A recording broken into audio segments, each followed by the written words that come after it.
세 번째 시간입니다. 국토인식의 변화 단원에서 전통적인 국토인식에 대해서 공부하도록 하겠습니다. 오늘 배울 내용 중에 풍수지리가 있는데요. 우리나라에서는 풍수지리 사상이 중요합니다. 그래서 풍수지리를 반영한 인테리어 한번 공부하도록 할게요.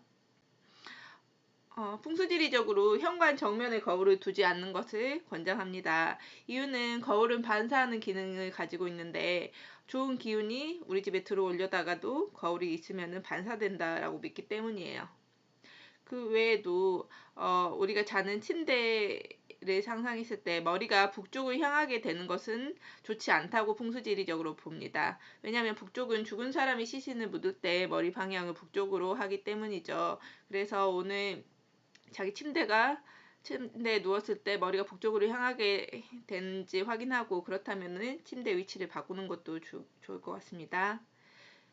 그 외에도 풍수지리적으로는 침대에 누웠을 때 발이 문을 향하지 않는 것을 권장합니다. 그 이유는 아래에 있으니까 한번 읽어보고요.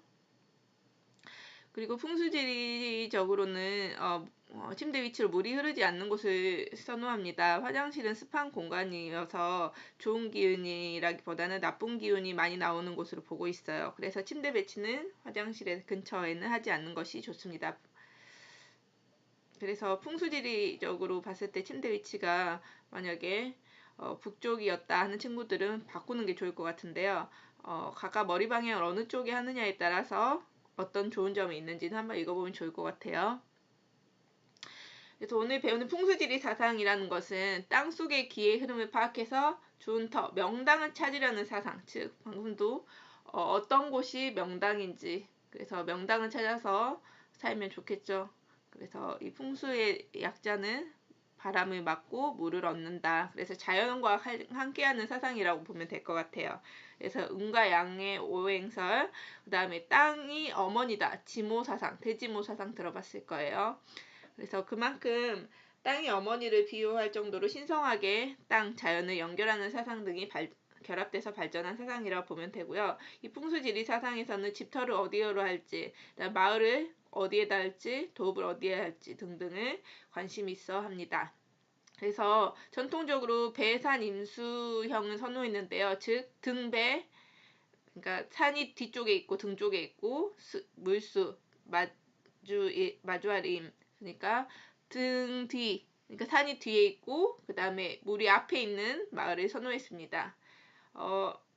그래서 이런 명당은 뒤에 산이 있고 앞에 물이 흐르고 있는 곳을 중시했습니다.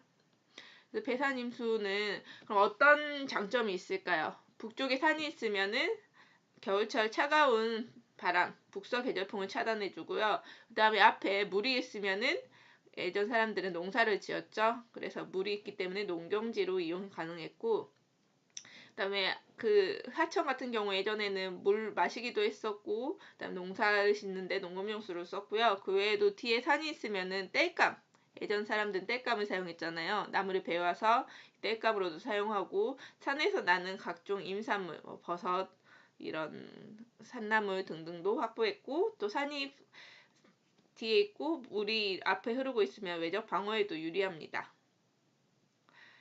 그러면 두 번째, 고 문헌을 통해 보는 조상의 국토관 보면은 조선 전기에 만든 책과 조선 후기에 만든 책이 차이가 있어요. 먼저 조선 전기에는 국가를 위해서 자료를 수집하다 보니까 국가가에서 주도로 제작을 한 국가에서 만든 지리지 관찬 지리지가 있었습니다. 그리고 이런 각 지역별로 세세하게 백과사전처럼 서술해 놓은 백과사전식 서술을 이용했고요. 대표적인 책이 세종실록 지리지입니다. 조선 후기에는 이제 실학자들이 실용적으로 그리고 과학적으로 만들어서 개개인이 만든 지리예요. 그래서 관찬이 아니고 국가에서 만든 관찬이 아니고 개인적으로 만든 사찬 지리지입니다.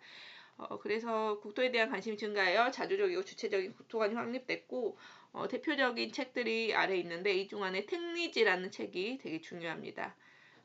조선 전기 후기에 어떤 책들이 있었냐, 이렇게 굳이 암기하진 않아도 될 것 같아요. 그렇지만 조선 후기에 만들어진 이 중 안에 택리지라는 책은 중요하니까 좀 더 세부적으로 보도록 하겠습니다. 이 중 안에 택리지에는 여러 파트가 있는데 그 중에서 복고총론이라는 이 파트에서는 가거지, 사람이 살기에 좋은 지역의 4가지 조건을 언급했습니다. 먼저 지리적으로 명당인 곳, 그 다음에 2번째 생리, 이득이 생기는 곳, 그래서 배와 밀자를 교류하기 유리합니다. 그 다음에 인심이 좋은 곳, 그 다음에 자연이 수려한 곳, 이런 곳이 있어요. 그래서 택리지에서 가거지의 4가지 조건은 지리, 그 다음에 생리, 경제적으로 유리한 곳, 인심이 좋은 곳, 그 다음에 자연 경치가 좋은 곳, 이런 4가지가 사람이 살기에 좋은 4가지 조건이라고 봤습니다. 그러면 지금 나와 있는 예시에서 이런 예시가 나왔을 때 각각 이 4가지 조건 중에 어디에 해당되는지 한번 볼게요. 골 가나의 판세가 한양갑사에 예부터 높은 벼슬을 지낸 사람이 많다. 즉 한양갑사할 정도로 명당이다. 그래서 높은 벼슬을 지낸 사람이 많다. 명당과 관련된 건 지리였어요. 그 다음 땅이 넓어 마을이 배가 또 관광하다 물자리에서 이득이 생긴다. 이득이 생긴다는 것은 생리였죠. 여기까지 하겠습니다.